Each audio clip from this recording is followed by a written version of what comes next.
Hello, everybody. Dr. Rick Wallace dropping in on you. Hope everybody is having an unbelievable week. I hope that you have achieved at least some of the things that you set out to do this week. And no matter where you're at, as I always say, if you're still breathing, you're still in the fight. So don't give up because you had a rough week. Don't give up because you had a rough month. Don't give up because you feel you haven't gotten to a point that you believe you should be. Focus on the destination, put in the work, and trust the universal law of reciprocity, the universal law of sowing and reaping. What you put out does return to you. You have to be patient and you have to be consistent. Never, ever, ever give up. It's not about your resources at the end of the day. It's not about what you know at the end of the day. It's not about who you know at the end of the day. At the end of the day, it is about your willingness to finish what you started. And so, on that note, I just want to encourage you to stand up, step out, and move forward. Now, going to be real brief on this Friday installment. I get a lot of people who come to me. They hear about the programs that I offer. They hear about different things I've done in working with different people. And the thing they want to talk about is, hello, Miss Peoples. The thing they want to talk about is they need motivation. They need to be inspired. They need to know what I can tell you is most people have motivation. Your motivation is the motive why you're doing something. Your motive is, I don't want to be impoverished the rest of my life. I don't want to live paycheck to paycheck the rest of my life. I don't want a mediocre marriage. Whatever it is you're working to change in your life for the better, there's a motive already behind it. You've motivated. The problem is most people don't have the discipline. See, it requires discipline. No matter who you are, no matter who you know, no matter how many connections you make, you're not going to get around the demand and the need for self-discipline. You're going to have to execute discipline through your lives, or even when you experience success, it will be ultimately and quickly interrupted because you won't have the discipline to stay the course. You won't have the discipline to push. Discipline is a requirement. Why? Because the things that it takes to achieve exceptional, extraordinary, phenomenal doesn't come by doing what everybody else does. It doesn't come by meandering through the maze of mediocrity. It doesn't come by meeting the measurement standards of what is average. That's why I tell people all the time, school trains you to fail. Why? Because school tells you if you just get a 70, you passed, you're successful. No, 70% won't get it in the world. 70% will not produce greatness. 70% will put you in the lower percentile of what's average and mediocre. 75 and 80% will put you right around the midpoint of what's average and mediocre. You've got to get up in the 95 percentile before you start experiencing greatness. And that doesn't happen by sitting around and doing what everyone else does. If everybody else is getting up at 7:30 and 8, you better be getting up at 5 and 6. It's that simple. You've got to put in the work. And you've got to be disciplined and consistent with the work you put in. It's not motivation you need. You've got motive. You got those kids that you're doing it for. You got that wife or that husband you're doing it for. You've got your family that have put so much trust and investment into you being a success that you're doing it for. You got that inner yearning inside of you that says there's something better in life than what you've experienced that you're doing it for. It's not motive or motivation. It's the fact that until this point, you haven't carried out, executed, and embraced self-discipline as a principle necessary to achieve the things you want to do. I have done the things I've done in this life because I refuse to quit. I get up every morning, and while I'm looking for evidence of the things I've done to return to me and show my work is validated by the results, they don't always come when I want them to. They don't always come at a time frame or within the time frame I think they should. But I am consistently pushing because time has shown me when I remain steadfast on the course, when I refuse to give up, when I stop blaming, when I stop focusing on what's not right, when I stop focusing on what's going wrong, and I fix my mind on what I control, what I can do. And what I control is I can get up and I can put the work in. What I control is I don't have to wallow in the bed to 7:45, 8:45, 9:45, 10 o'clock, while the people that are in the market that I'm trying to get a piece of are already up and moving. I can't win that way. It's not a competition personally, but I have to understand if I want a piece of this market, I've got to be heavily invested in providing this market with things they can't get anywhere else. And I can't be resting on my laurels while doing it. Self-discipline has to drive you to put in the work. That's the problem. I see it with students. I see it with employees. I even see it with business owners. There's no self-discipline. You want the world to correct and move and operate for you without you putting in the work and being committed to stay the course. It's about staying the course. It's about finishing what you started, about putting in enough work to produce a quality product. It's about trusting the process so that even when you don't see it, because see, let me explain something to you. A lot of people have trained themselves to quit. I'm going to try it, but if I don't see results, I got to move on because I don't have to. You've got time. The time you're going to waste jumping from opportunity to opportunity and never finishing is going to leave you in a place where you will guaranteed to be passed if you just stay the course with one thing. Finish what you start, put in the work, trust the process.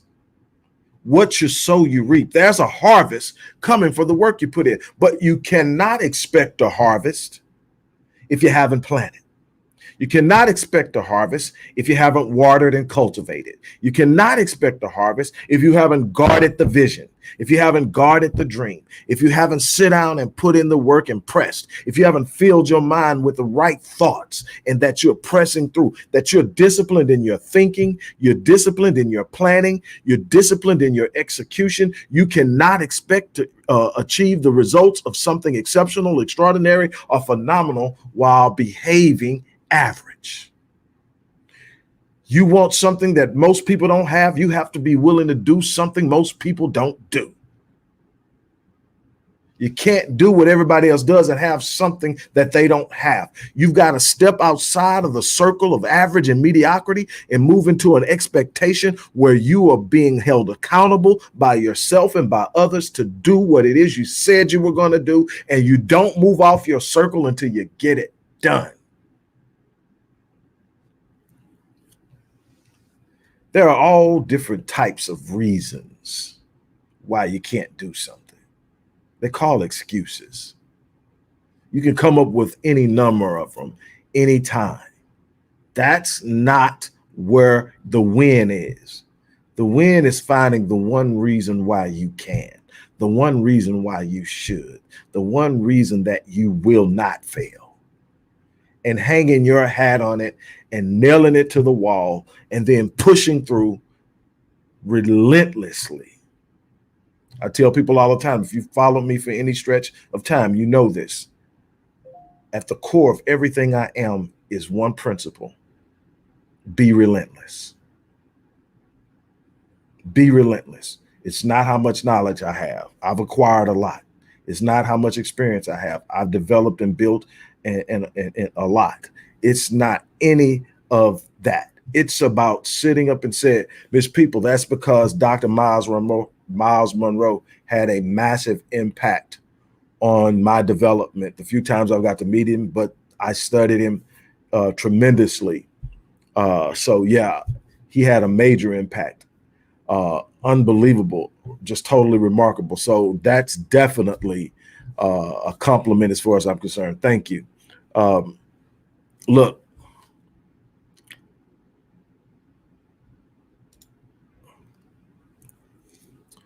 you've got to actually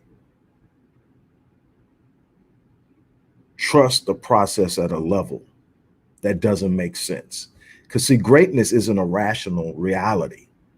Greatness is not a rational reality. Greatness requires an irrational state of mind.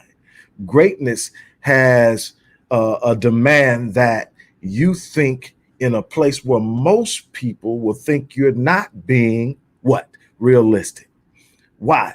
because greatness takes you in a place where most people are not executing, most people are not operating. And so when you sit up and you look at it and you're staring it down.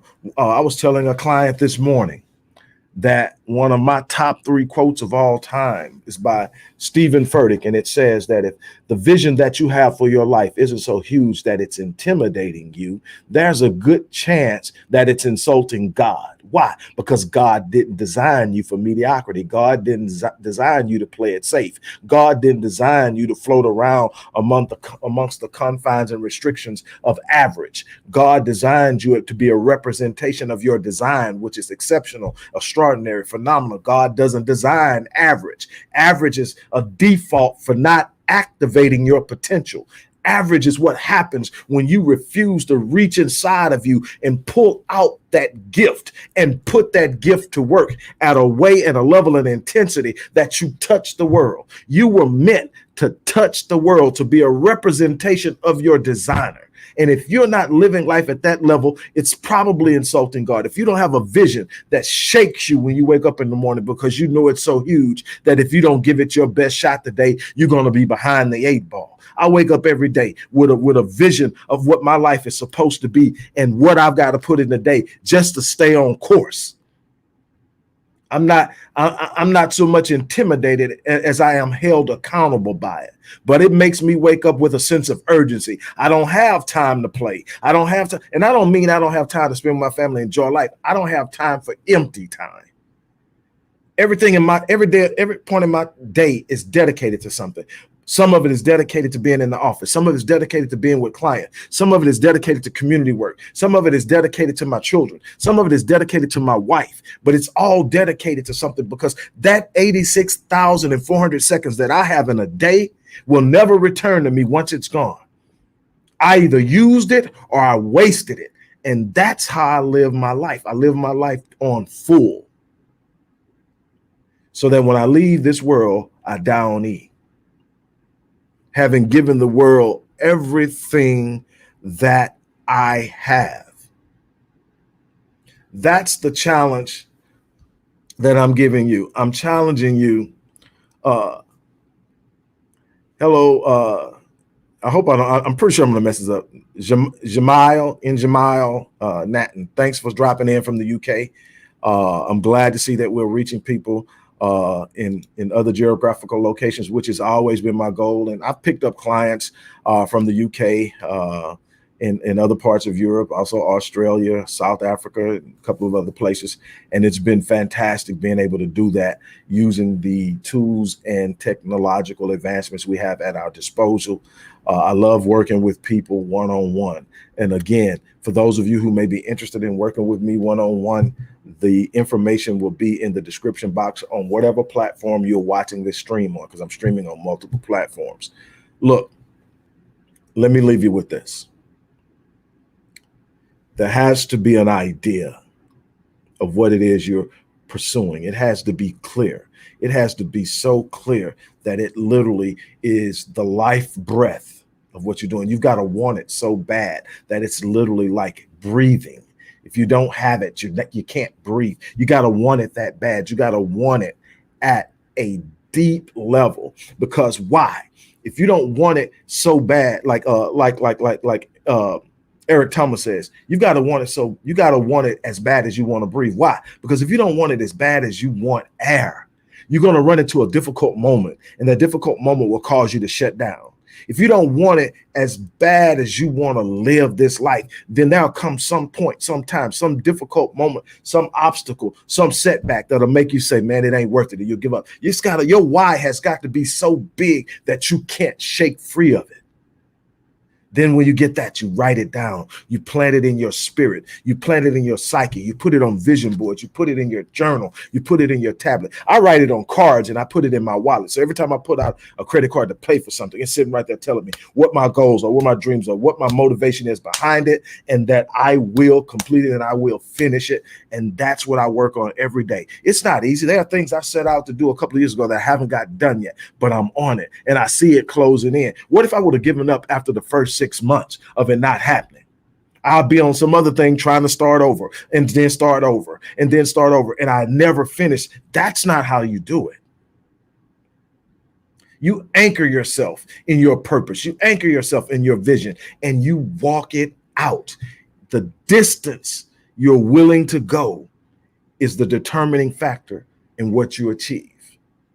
On that note, I'm getting out of here. Look, thanks for stopping in. If you know somebody that can benefit from the content that I'm sharing, give it to them, share it with them. And I thank you for the love you show. If you want to work with me, go to that description box, click the link on the program you think fits you, and let's make something happen in this world. On that note, I'm out of here. As I always say, I live my life on full so that I will die on E. I challenge you to do the same thing. On that note, I'm out. Peace.